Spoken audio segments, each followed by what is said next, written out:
Hey, it's Ken Kraetzer at the Pittsburgh Steelers practice facility. I get a chance to talk with an old friend, Alejandro Villanueva, the member of the class of 2010 from West Point, and we saw you in the Army-Navy game in 29. Now, after extensive service in the U.S. Army, is the left tackle on the Pittsburgh Steelers. Alejandro, great to see you again. Hey, Ken, how are you? How's it going?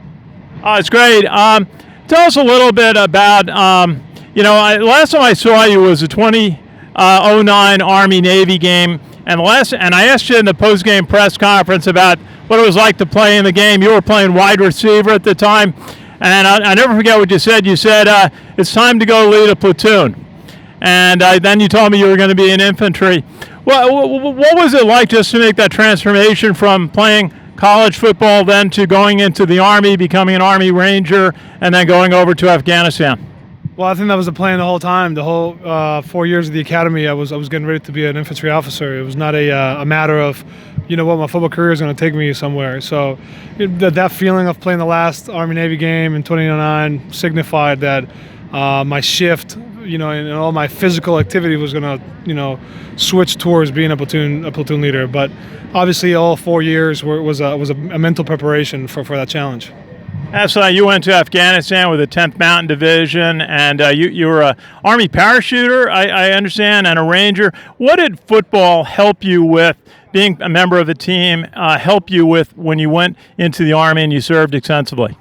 I think that when you play sports, especially a team like football that's so team-oriented, you're very familiar with the type of conversations that you have. When everybody has to sort of brainstorm to get better, and everybody has to, maybe buckle up and get ready for a challenge and whatnot. So all the internal conversations that you have with the team, are very similar from a football team to what you do in the Army. Obviously, the Army has a little bit more structure and rank, but the input from everybody, the effort required, motivation, and all that stuff, it's pretty similar.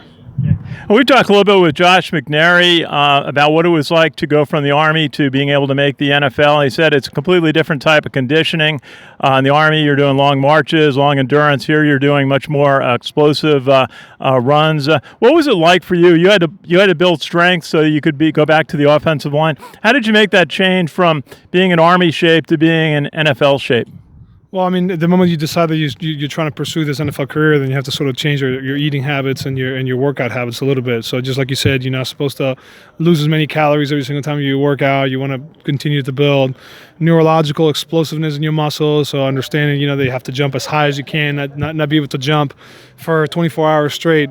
And the same thing goes for running and marching. Every single step that you take is very deliberate in football. And in the Army, you're just trying to complete and finish the mission. So, the type of shape that you're in is very different. But, at the end of the day, there's not so many things you can change about your body and who you are. And so you just have to be lucky and say that, hopefully the team can help you and develop you and understand the football. Well, you obviously worked very hard, and you came to the Steelers after being with the Eagles in training camp, and they wanted to make you an offensive tackle, and you did that. When an opportunity came up, you got a starting opportunity. What did it take to go into becoming a starting offensive tackle in the NFL for Ben Roethlisberger on the Pittsburgh Steelers? What did it just take to be able to elevate your conditioning, your play, your knowledge of the game in order to be able to take this very important role?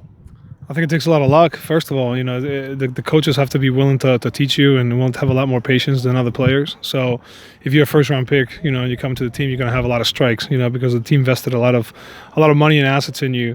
When you're an undrafted player, then you sometimes are not so lucky. And in my case, maybe my story was a little bit of a motivation for some certain coaches in terms of my character and whatnot, and I got very lucky in that sense, because the NFL is a very cutthroat type of business where there's a lot of great players that come in every single year and they don't get the same opportunity. So I'm very thankful for Coach Tomlin to give me this practice squad opportunity. From there, I was able to work and I was able to sort of set a strategy in motion of how I was going to be able to move forward in football. I would be fooled to say there was not a lot of luck. Well, you've made your luck by working very hard and doing all the things that you have done. Tell us a little bit about, I understand you were at a Veterans Family Support event this week, and how do you find that the veterans that you serve with are doing health-wise, career-wise, since if they're still in the Army or if they've left the Army?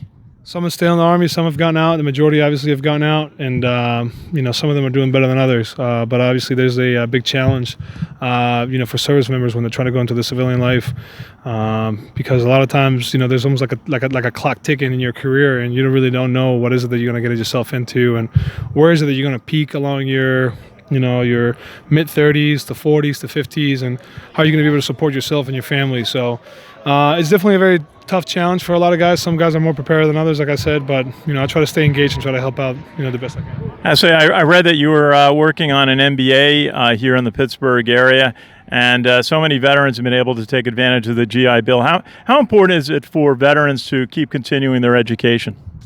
I think it is. Education sometimes it is going to help you in many ways. Sometimes I think the networking piece of it and the ability to stay engaged and work hard is the only important thing. And for me, that manifested in trying to pursue my MBA. I was not eligible for the GI Bill because I went to West Point.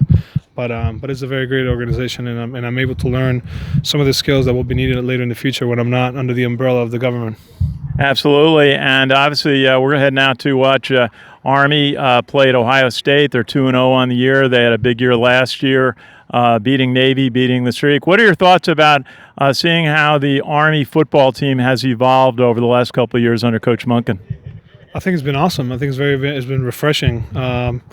There's a lot of thoughts, that I have about my time at West Point and what it meant to be an Army football player, especially in a time of war. I think it's very tough to realize the fact that everybody's going to deploy at some point. And, for my class, that was the case. Very few were able to dodge the deployment. And so, I think now times are different, and it's opening up maybe the opportunities for other candidates and recruits to come and check West Point out, since the world is becoming so competitively,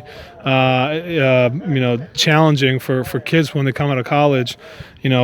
More people are realizing that going to West Point is going to set you up for the future, and that's a really good thing. So he's been able to sell that, to a lot of people recruiting-wise, and has been able to bring some good players and change the culture at West Point to have a winning culture.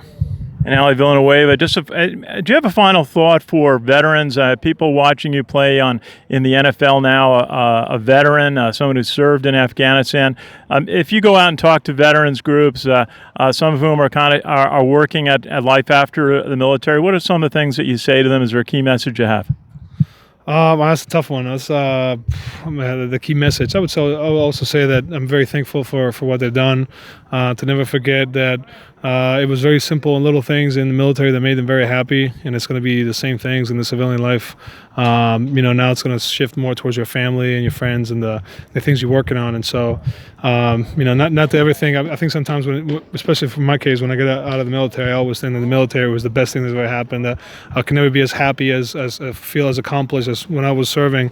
And so I think that right now I just have to look at it from different set of eyes. Like my family now and football is giving me the same satisfaction, and I should not be wishing that I was with my men in Afghanistan right now. I should be wishing that I'm with my wife and kids playing football on Sunday. Absolutely. Well, on behalf of all of us at the American Legion, all 4 million members, thank you for your service to our country. You're a captain in the United States Army. My dad, who is a World War II Army officer, would be so proud of what you've accomplished. And really just best wishes to your family, and great to see you.